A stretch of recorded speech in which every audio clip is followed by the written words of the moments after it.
So, hello guys! Alicia nyo. Nagbabalik ulit para sa ating panibagong video. So, ngayon nga po mga minamahal, alam nyo naman no, itong balitang to, kagabi pa yan. At nais ko yung talakayin kagabi, ngunit nga po nandoon si Mima Alicia sa rally sa harap ng Philippine Senate kasi 'di ba napapabalitaan natin na balak talagang patayin yung impeachment ni VP Sara Duterte nitong mga DDS na mga senador. And eventually, nakita nga natin meron pong hindi mga nag-robe doon. So, kung ako yung tatanungin, dapat yung mga hindi nag-robe na yun, technically, dapat hindi sila maging, presiding judge sa impeachment ni VP Sara Duterte. Dahil hindi naman sila nanumpa. Pero si Bato, mga minamahal, ang nakapag-triggered kung bakit sinimulan, 'di ba? Itong impeachment kay Vice President Sara Duterte. Actually, hindi pa naman siya nagsisimula pero papunta na doon kasi ang gustong mangyari ni Bato de la Rosa, ma-dismiss ang impeachment. Now, paano nga ma-dismiss ang impeachment? Hindi pa nga nasisimulan. So, salamat, Senator Ronald Bato de la Rosa, dahil kahit paano, meron kang isip. Sinimulan mo na itong impeachment laban kay VP Sara Duterte sa hangarin mo na ma-dismiss agad yung kaso. But then, mga minamahal, hindi dapat dyan ang pagpapasalamat natin kay Bato. Dahil meron ding game tactics na nakita tayo sa totoo lang. Kasi, yung ginawa ni Cayetano, tingnan muna natin ito mga minamahal. Diba? The 19th Congress and Senator voted on the motion to return the articles of impeachment to the House. Sino yung mga nag-yes? Diba? Si Quezon, si Cayetano, diba? Si Villanueva, Zubiri, mag-inang Villar, diba? Magkapatid na Cayetano, Lito Lapid, Bato, Bongo, Robin, diba? Yan yung mga lima nga lang, to be honest, mga minamahal, ang nag-no dito. Which is itong si Senator Risa Ontiveros, si Coco Pimentel, si Grace po, si Binay. Actually, nagulat ako kay Binay, mga minamahal At itong si Tess Daban.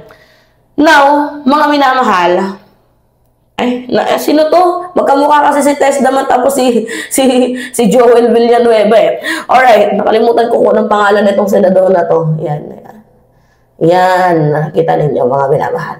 But anyway, ganito. Mayroon akong napansin.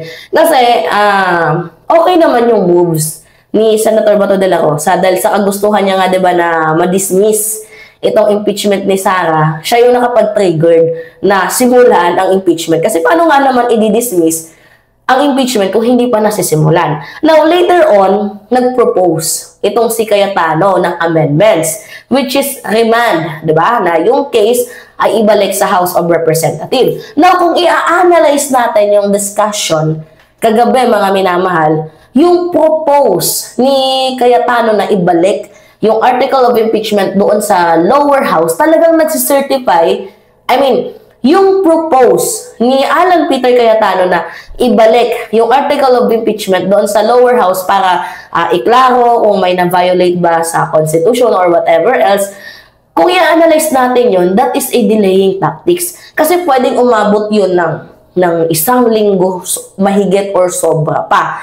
Which is nagkakaroon ng misinterpretation dito nga po sa ipinropose ni Pimentel at ipinropose ni Risa Ontiveros. Diba? Kumaga nagkakaroon na ng misinterpretation dahil ang dami nga kasi mga minamahal na nagmamagaling. Now, kung pakikinggan sana lang natin, 'di ba? Yung sinabi ni Grace po at ni Gatchalian na instead, 'di ba, na ibalik 'di ba yung articles, bakit hindi na lang natin bigyan ng summons? Which is ngayon na nabigyan naman ng summons ang representative, 'di ba? Patungkol sa issue, 'di ba? Para ma-exercise yung method ng transparency and syempre yung due process.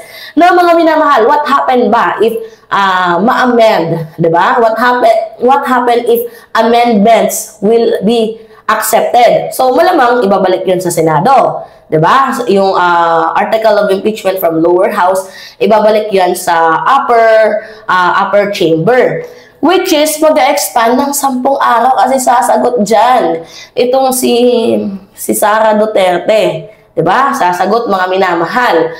So ngayon, ang mangyayari, 'di ba? After naman matanggap ng tawag dito ng prosecution team, syempre magre-reply 'yan, 'di ba?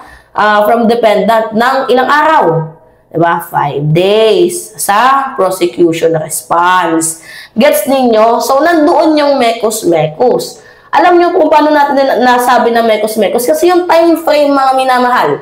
Imagine nyo, aabot ng 15 days at max yung process. Which result, napapatayin nila yung 19th Congress. Kasi yung 19th Congress, probably na mga nandoon is mga against kay Vice President Sara Duterte. Kasi, mga minamahal ha, pagdating ng June, di ba, syempre, kung bibilangin natin, 10 days, di ba, tawag dito, pagka-receive ng article of impeachment sa House ulit, I mean sa upper chamber 10 araw, tapos 5 days sa defendant, so 15 days. Kung bibilangin natin, mga minamahal, June 11, di ba? 15 days, pwedeng umabot yun ng June 20 plus na, mga 26, if ever man. I-count nyo na lang, mga minamahal. Pero hindi na pwedeng mag-function. Yes, saan ba yung camera? Dito, ito. Hindi na pwedeng mag-function yung prosecutor at Congress ng mga panahon na yan. Dahil tapos na ang term nila. Gets ninyo, mga minamahal? So, bale, ganito. Walang mangyayari from June 30 to July 28. And after nun, doon palang magre-resume uli ang Congress. Diba? Mga minamahal, sa 20th na. Kaya nga dyan natin pinagtatalunan na bakit June 11. 'Di ba? Yung start ng ng impeachment. Tapos bakit minamadali bakit kakayanin ng 19 days, 'di ba?